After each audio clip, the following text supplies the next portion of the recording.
Bem-vindas e bem-vindos ao canal Para Todos Lerem, um canal de acessibilidade de leitura para pessoas com deficiência visual e ou cognitiva e para todos aqueles que apreciam a leitura através dos ouvidos.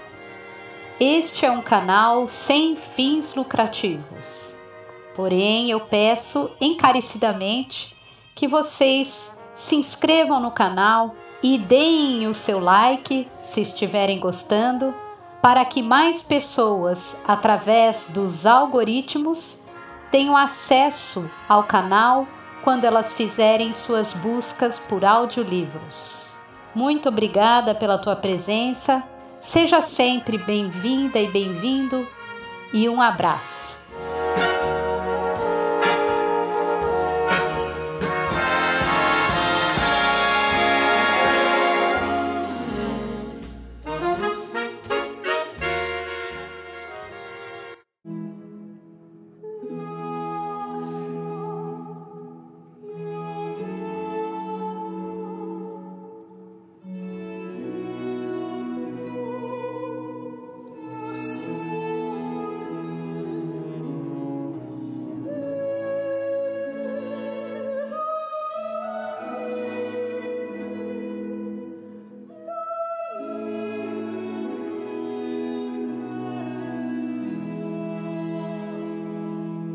Had I the heavens embroidered cloths, enwrought with golden and silver light, the blue and the dim and the dark cloths of night and light and the half-light, I would spread the cloths under your feet.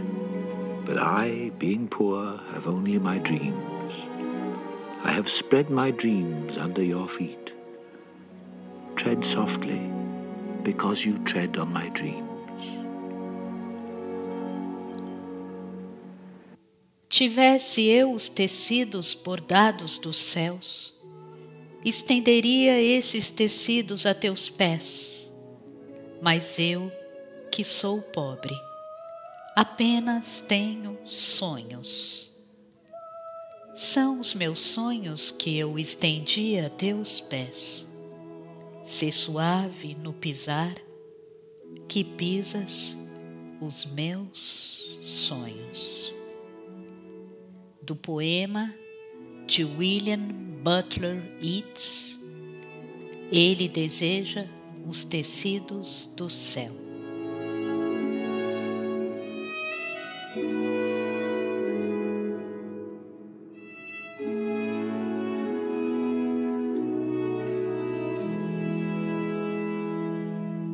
Segunda-feira, 28 de junho. Deixara meu telefone com o serviço de atendimento de Léo Marx e ele me ligou em retorno esta manhã. Tem um lindo sotaque de Oxford ou de Cambridge, não sei qual é a diferença. Ele e a esposa vêm me buscar para jantar amanhã de noite às 7. Jantar e noite de verão hoje à noite com os Grenfell. Por isso, logo cedo, levei para baixo o meu vestido de festa e perguntei ao jovem recepcionista: podem passar o vestido antes das 5 da tarde? A senhora o deseja limpo ou lavado? Indagou. Não, só passado, respondi. Ficou me olhando com ar vago. A senhora quer que o mande para a limpeza de roupas? Repetiu, enfatizando cada palavra cuidadosamente, como se eu fosse russa ou surda. Ou deseja que vá para a lavanderia? Não quero que seja limpo ou lavado. Expliquei, enunciando a frase, tão cuidadosamente como se ele fosse russo ou surdo. Só quero que o passem. Está amassado. Isso, ao que parece, deixou-o perturbado. Fitou-me por um momento, Depois recuperou o autocontrole, murmurou "Excuse me", licença, e foi até o escritório para consultas. Num minuto estava de volta. Se a senhora for ao quarto 315 falar com a governanta, talvez ela possa ajudá-la, disse. Subi, bati a porta do quarto 315 e expus meu problema a uma governanta de aspecto maternal. Ela balançou a cabeça, compreensiva, e dizendo "Venha comigo, minha cara", conduziu-me até o fim do corredor. Abriu a porta de um cubículo onde havia uma tábua de engomar e, num canto, um ferro antigo e monstruoso. "Você pode passá-lo bem aqui, minha cara", declarou. "Cuidado com o ferro, o fio está meio puído." A essa altura, eu é que estava meio puída. O vestido era de seda e eu não estava acostumada com o ferro, que tinha a cara de poucos amigos. Desci com o vestido, fui até o balcão e pedi ao recepcionista que o mandasse à limpeza de roupas. O rapaz teve uma expressão de alívio.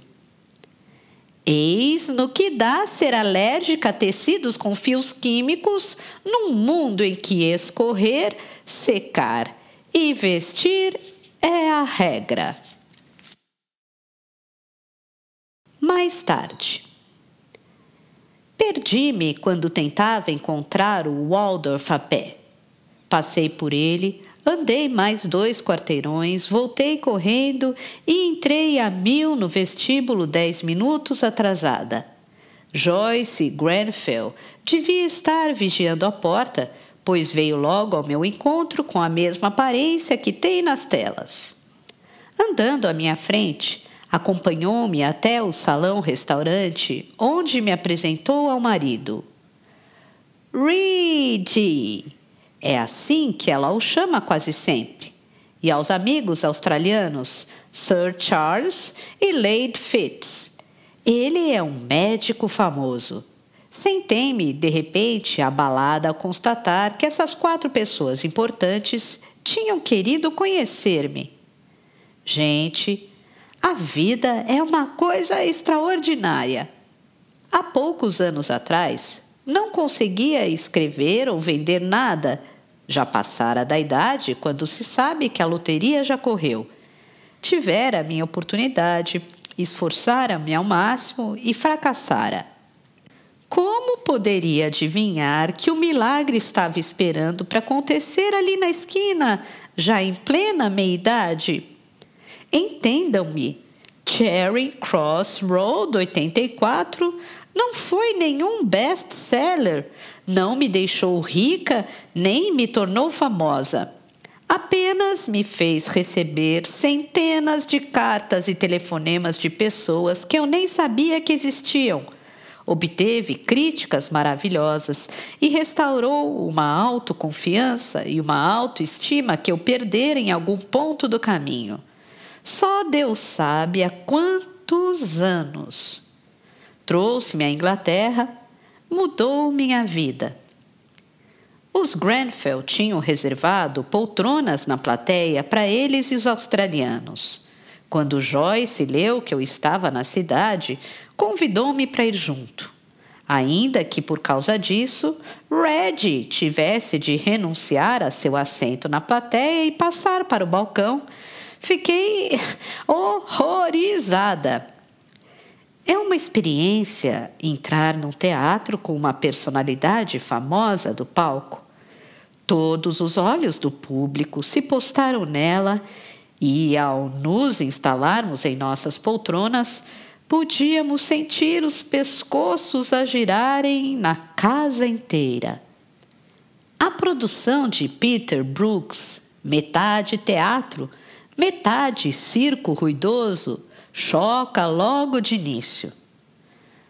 A senhora G ficou imediatamente absorvida e eu me preocupava o tempo todo com Puck, receando que ele despencasse das andas ou deixasse cair os pratos com os quais fazia malabarismos. A meio do segundo ato, senti-me subitamente comovida e pensei: a montagem me incomoda, mas amei.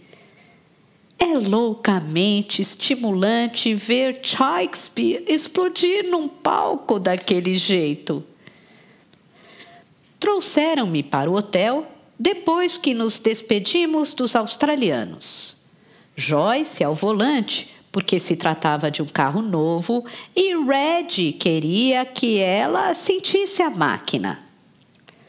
Joyce comeu o pão que o diabo amassou em Bloomsbury.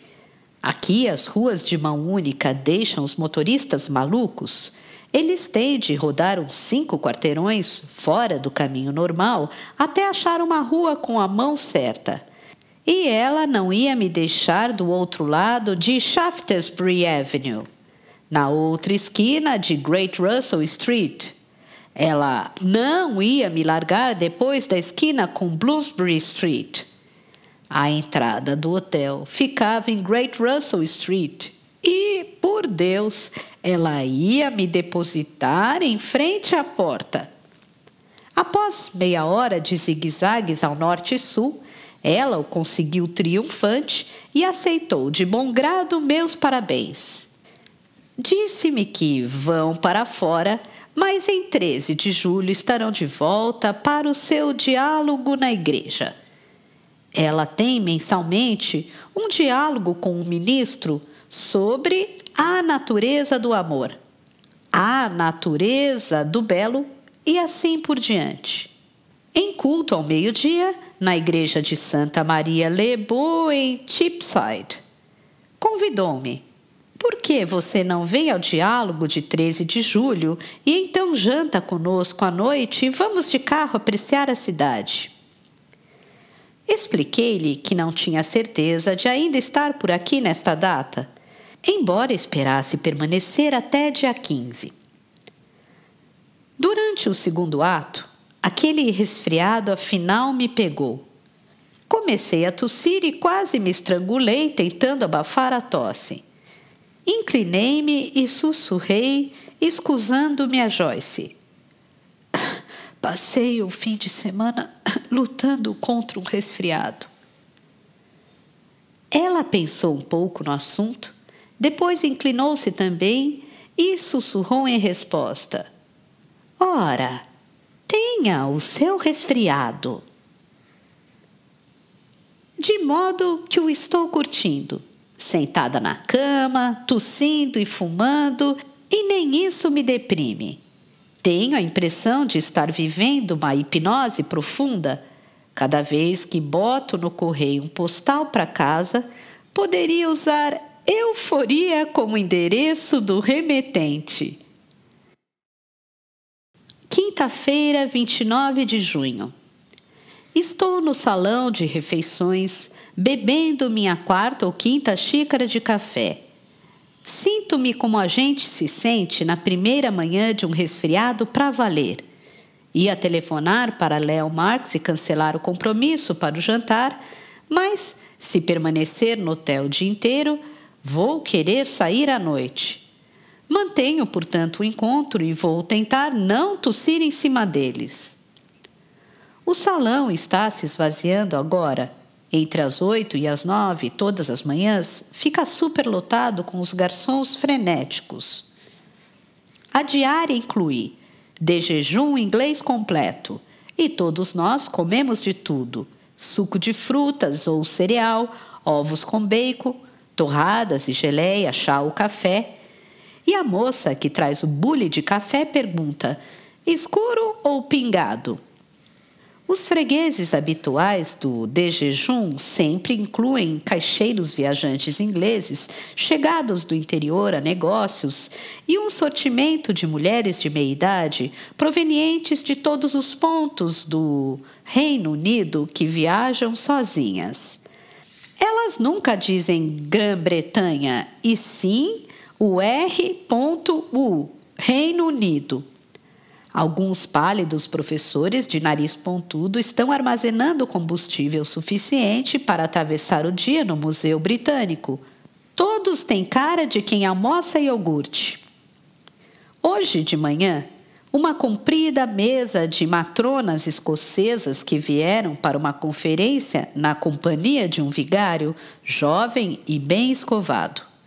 As senhoras se queixavam a uma voz que não deu para dormir nem um tiquinho por causa do barulho, os automóveis a passarem pela rua a noite inteira. O lugar mais silencioso em que eu já dormi. Elas deveriam experimentar a Segunda Avenida, onde os caminhões começam a rolar às 3 da madrugada. Montes de famílias de turistas russos e tchecos, todas com crianças louras e bem comportadas. Alguns grupos de turistas alemães e, o que é pior, de meia idade. A gente não se incomoda com os moços. Eles não fizeram nada. Alguns grupos de turistas alemães e, o que é pior, de meia idade.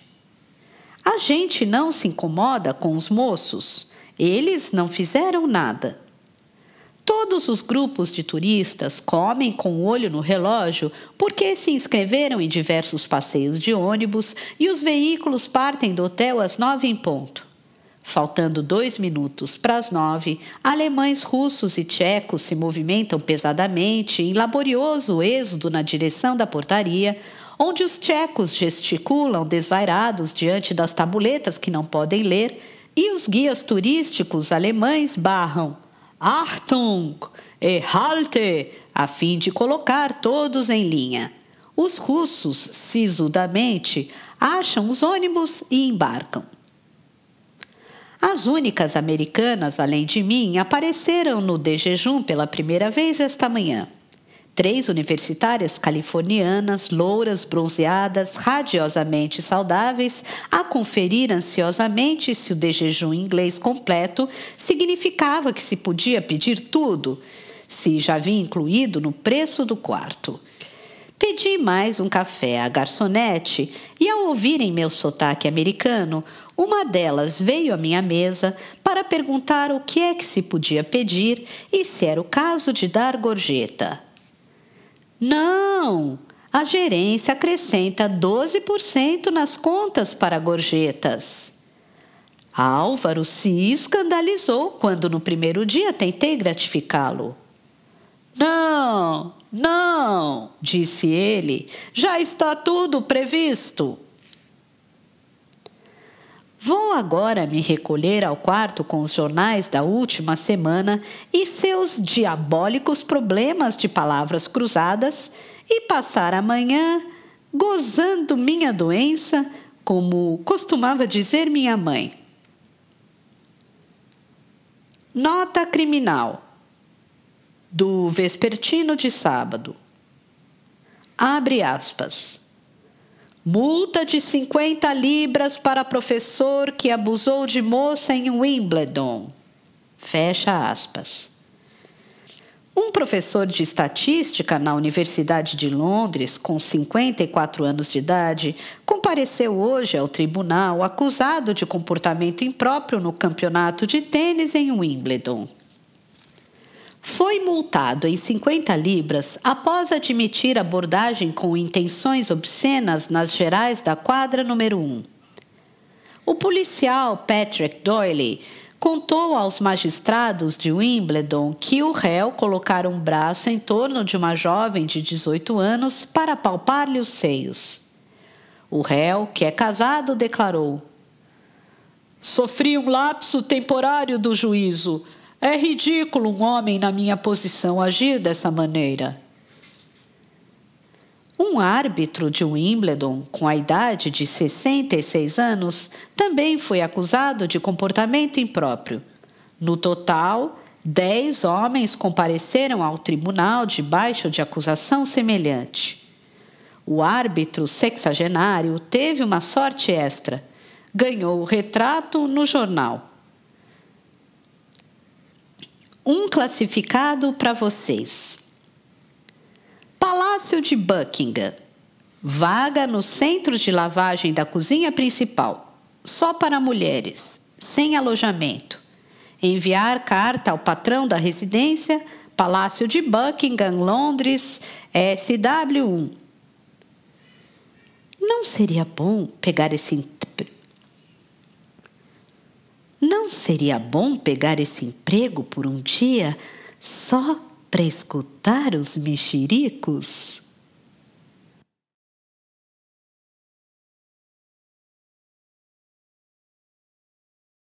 Onze da noite. Leo Marx telefonou da portaria 7. Desci para encontrá-los em meu vestido com casaco de seda, nariz vermelho e olhos lacrimejantes.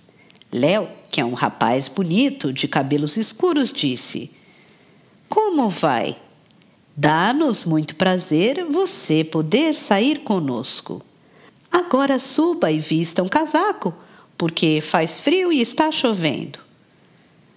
Voltei ao quarto, vesti meu velho casaco azul, desci de novo e falei: Você me fez estragar todo o efeito dos meus trajes. E Ena, sua mulher, pequenina e loura, disse convicta: Quando a gente chegar ao restaurante, você poderá tirar o casaco. Vamos jantar num hotel, poderá tirá-lo já na portaria. Ela deveria ter, mas não tem, um jeito delicado. Sente-se nela uma força toda em vibrações. Poderia ser uma atletinha loura, mas é pintora de retratos. Assina seus quadros com o nome de solteira, Ena Gossen. Léo me contou que já fez retratos de Hayley Mills e Pamela Brown, além de ganhar toda sorte de citações. Não parece ter idade para tanta coisa. Levaram-me ao Stafford, um hotel muito antigo e elegante, algo no gênero do Plaza. Tomei uns 2 martinis para desobstruir os seios nasais e descobri que Léo é bebedor de gin. É também escritor de roteiros para cinema e televisão. Verificamos que em épocas e continentes diversos havíamos trabalhado para o mesmo produtor e ficamos falando sobre assuntos da profissão. Ena não se incomodou, acha que somos ambos extremamente espirituosos. Ele a chama de coisinha. Coisinha, você quer mais um pouco de lagosta? Perguntou-me se eu ouvira falar da pianista Eileen Joyce e me contou. Ela acaba de receber o título de Dama do Império Britânico e deseja que a coisinha a pinte nas roupagens cerimoniais. Quando já era tarde demais para ir vê-lo, Edna me disse que um dos filmes de Léo estava passando logo ali na esquina. Fiquei muito impressionada. Sempre fui da opinião que escrever para o cinema é a mais difícil das tarefas. Diga-me, indagou Léo, você escreveu um lindo livro. Por que é que não ouvi falar de você antes? O que havia de errado com o seu trabalho anterior? Bom demais ou não era bastante bom? Não era bastante bom, respondi. Ele acenou a cabeça e mudou de assunto. Penso que foi aí que nos tornamos companheiros pelo sentimento. Tive uma noite maravilhosa. Adoraria vê-los de novo, mas falta-me coragem para telefonar-lhes e sugeri-lo. Um bombeiro visitante é obrigado a seguir as suas próprias regras de cortesia.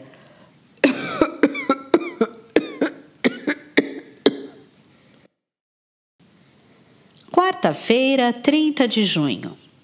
Ser uma celebridade significa ser chamada ao telefone 3 vezes durante o desjejum.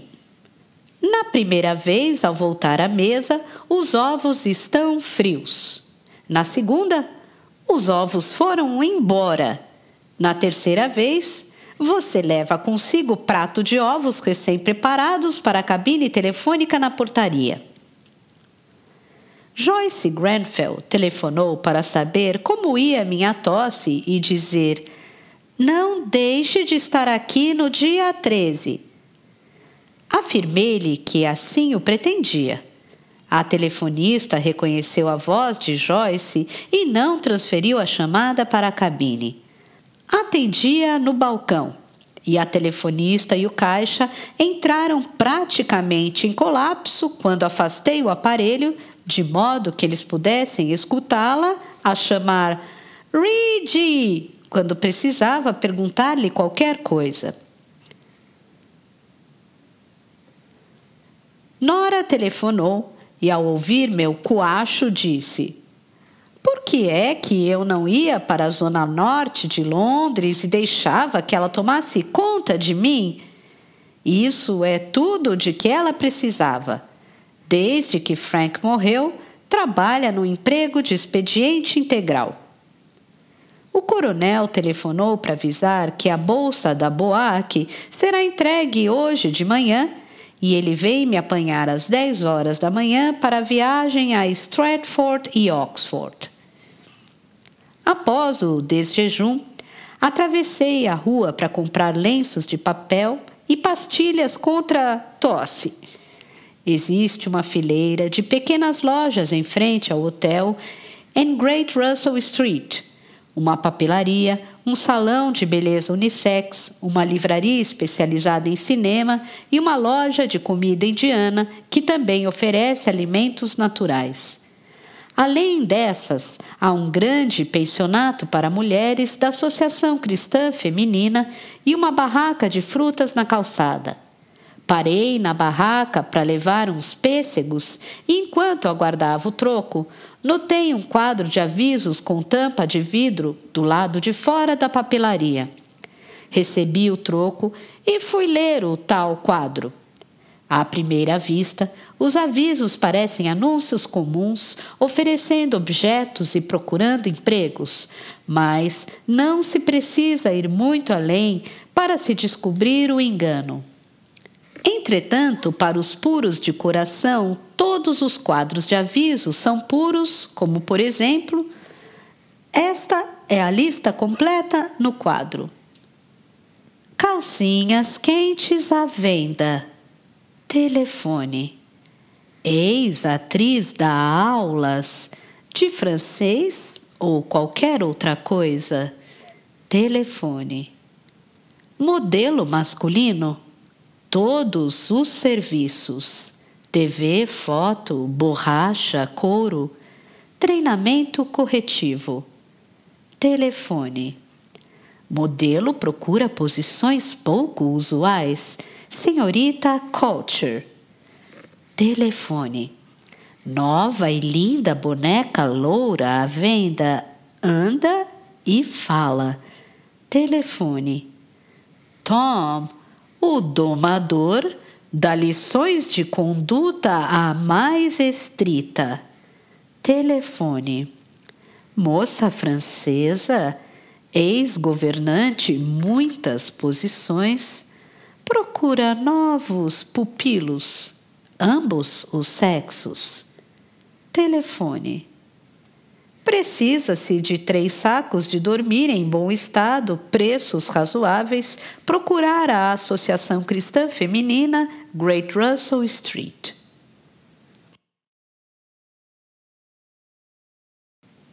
Sete da noite. 7h. Ena deu as caras às 5h30 com uma sacola de papel pardo cheia de mel, limões e suco de lima para minha tosse. Disse que tivera ímpetos a manhã inteira de me telefonar e ficar de papo, mas sentira-se encabulada. Falei-lhe que éramos ambas demasiado inibidas. Deseja que amanhã jante com eles. Contei-lhe que estaria em Stratford, mas voltaria na sexta, e seu olhar se ensombreceu. Vamos para o campo na sexta e só estaremos de volta no dia 10, exclamou. Não se incomode, respondi. Tenho a firme intenção de ficar por aqui até o dia 15. Ela pareceu contristada. Você não pode voltar para casa tão cedo. A gente mal se conheceu. Olhe, quando seu dinheiro acabar, por que é que você não vai para a nossa casa de campo? Não a estaremos usando depois do dia 10. Você poderia passar lá o verão inteiro. Se não se incomodar, que nós venhamos nos fins de semana. Isso me espreitando ansiosa. As pessoas me desequilibram. Acabou de sair para buscar Léo na casa da mãe dele. A bolsa da Boac chegou e telefonei ao coronel para agradecer-lhe. Aconselhou-me a comer com vontade. Você deve sempre alimentar um resfriado. Se não der aos germes o que comer, é de você que eles vão se nutrir. Descerei agora ao salão de refeições para alimentar os germes.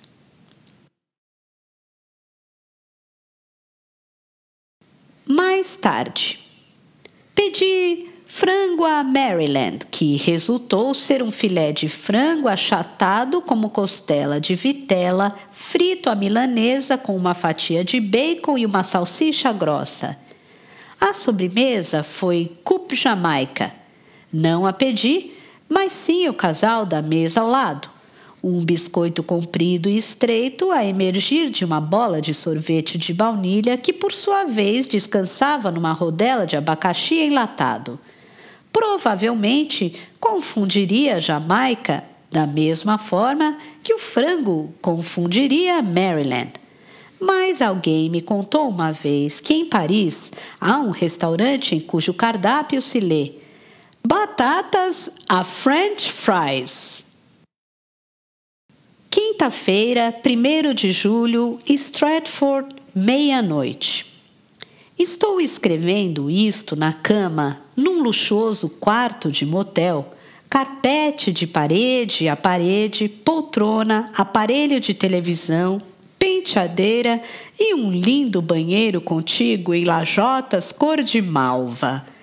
A vida nunca foi assim no Kenilworth. Garanto que o meu coronel deve ser o mais gentil e atencioso homem do mundo. Saímos de Londres com o céu cinzento como de hábito, o que depois de algum tempo começa a mexer com a gente. Disse-lhe que estava principiando a ansiar por um sol brilhante, da mesma forma que um homem sedento anseia por água. Entramos nos Cotswolds e, pelo meio da manhã, o céu clareou e o sol surgiu por um breve período.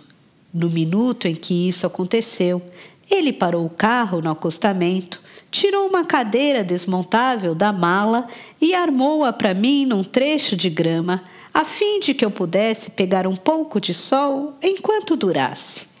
Contou-me que sua esposa morreu de câncer depois de 2 anos de inferno. Ele deve ter sido maravilhoso ao atravessá-los. Passamos por Stoke Poges e ele me informou que é nessa localidade que se encontra o cemitério da igreja aldeã, cantado por Gray. A elegia de Gray era o poema favorito de minha mãe. Gostaria de ter visto o cemitério, mas o tempo não dava para o desvio. Enquanto rodávamos, ele me contou uma enrolada história a respeito de uma viúva sua conhecida que se apaixonou por um homem e foi convidada a se hospedar em sua vila na Itália. E quando lá chegou, descobriu que não teria um quarto só para si. O homem realmente pretendia que ela ficasse no quarto dele, veja só. E bom, o que eu quero dizer, explicou o coronel, é que ela não era de jeito nenhum desse tipo. E foi um choque perceber que o cafajeste só queria uma coisa. Fiquei imaginando por que ele me estava contando a história, já que não figurava nela. Então percebi num relance que era essa a maneira, cheia de tato, escolhida por ele para me assegurar que não esperava que eu dormisse com ele em Stratford. Nunca me ocorrera a ideia. Não combinaria com ele, que é por demais escrupuloso e da velha escola. Disse-me que se retirara do negócio editorial para cuidar da esposa. Depois que ela morreu, aceitou um emprego em Heathrow porque seria divertido. Se vejo no aeroporto um homem com a mulher e filhas crescidas, meio desconcertado, vou até ele e digo: Senhor, qual dessas moças é sua mulher? E ele escancara um sorriso. E ela escancara outro sorriso.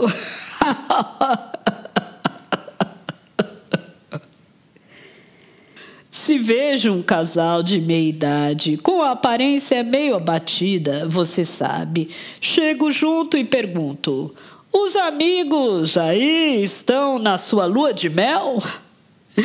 Você deveria ver as caras que fazem. Sabem que é troça.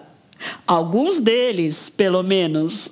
Mas mesmo assim, você entende, não podem deixar de gostar. Se vejo uma criança chorando, algumas ficam muito cansadas e inquietas num grande aeroporto, sentem fome, querem ir para casa. Quando vejo uma dessas chorando, vou lá e pergunto aos pais se eles sabem onde posso encontrar uma garotinha boazinha, porque a minha já está crescida. Então descubro a garotinha que está chorando e digo que ela é exatamente o tipo de garotinha que ando procurando e pergunto se ela estaria disposta a ser a minha garotinha. E ao fim de cada história, solta aquele riso largo de puro prazer. Cotswolds são exatamente o que sempre achei que seriam.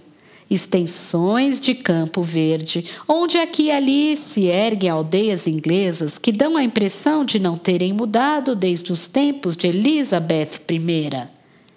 Almoçamos num pub perto de uma igreja rural, onde, segundo o coronel, Hampden começou a revolução.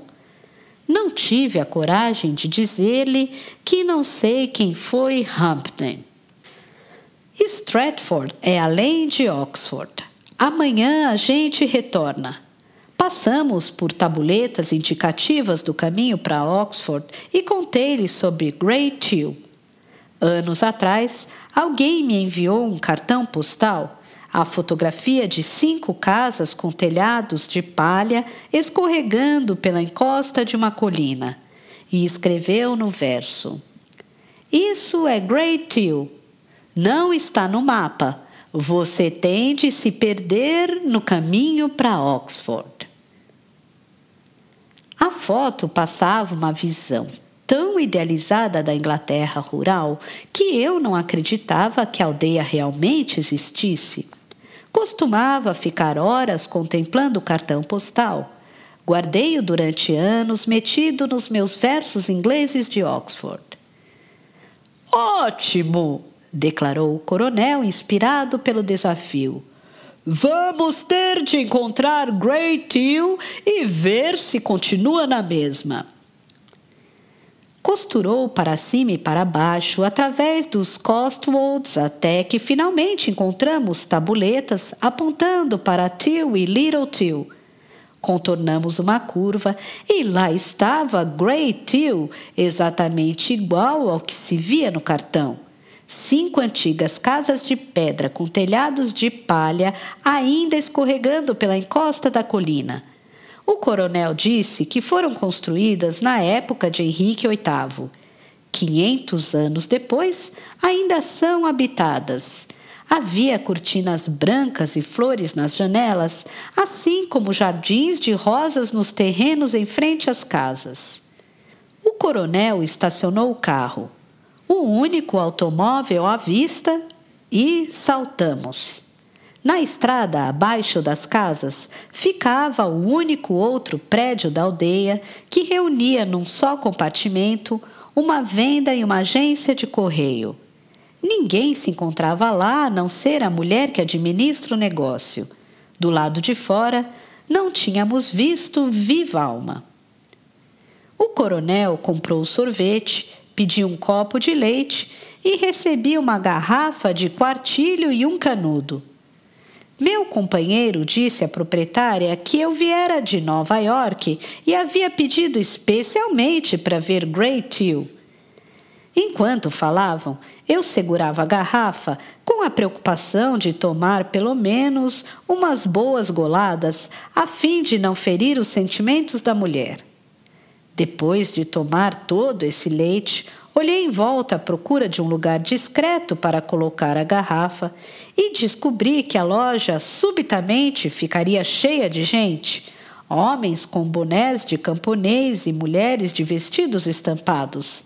Saí do caminho e todos se chegaram ao balcão para comprar cigarros e jornais. Algumas crianças entraram e foram logo enxotadas pela proprietária. O coronel acabou o seu sorvete, tirou a garrafa das minhas mãos, liquidou um quartilho e meio de leite como se fosse um copo d'água e saímos. Bem, disse ele enquanto voltávamos para o carro, demos assunto para eles falarem por uma semana. Você reparou como a aldeia inteira apareceu para ver os seres do espaço exterior? Assim que enxergaram meu carro, com placas de Londres, vieram correndo. Viu como ela enxotou as crianças? Foi para abrir espaço para os adultos. Eles não veem viajantes por aqui, a não ser de ano em ano. E ainda mais de Nova York, nem numa vida inteira. E só estávamos a poucas horas de Londres, em automóvel. Todas as pessoas que já conheci e foram a Stratford me avisaram de que era uma armadilha comercial para turistas. Eu estava, portanto, preparada. A primeira coisa que vimos ao chegar foi um grande painel anunciando a lanchonete Judas Shakespeare, hambúrgueres. O coronel ficou roxo de raiva, mas não tem a menor importância. Vai-se à casa de Shakespeare, paga-se a taxa de admissão. E basta subir as escadas, agarrando-se no grande corrimão. Basta entrar no quarto de dormir e tocar as paredes. Basta descer até a cozinha, que o viu entrar e sair todos os dias de sua infância e adolescência, para deixar de pernas bambas qualquer pessoa que nasceu em país de língua inglesa. Vimos muito barulho no reluzente teatro moderno. Muito convencional, as interpretações não foram grande coisa. O coronel dormiu a maior parte do tempo e não o culpo por isso. Agora vou entrar na banheira cor de malva. Partiremos para Oxford de manhã cedo e pretendo aproveitar ao máximo este palácio.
Ui!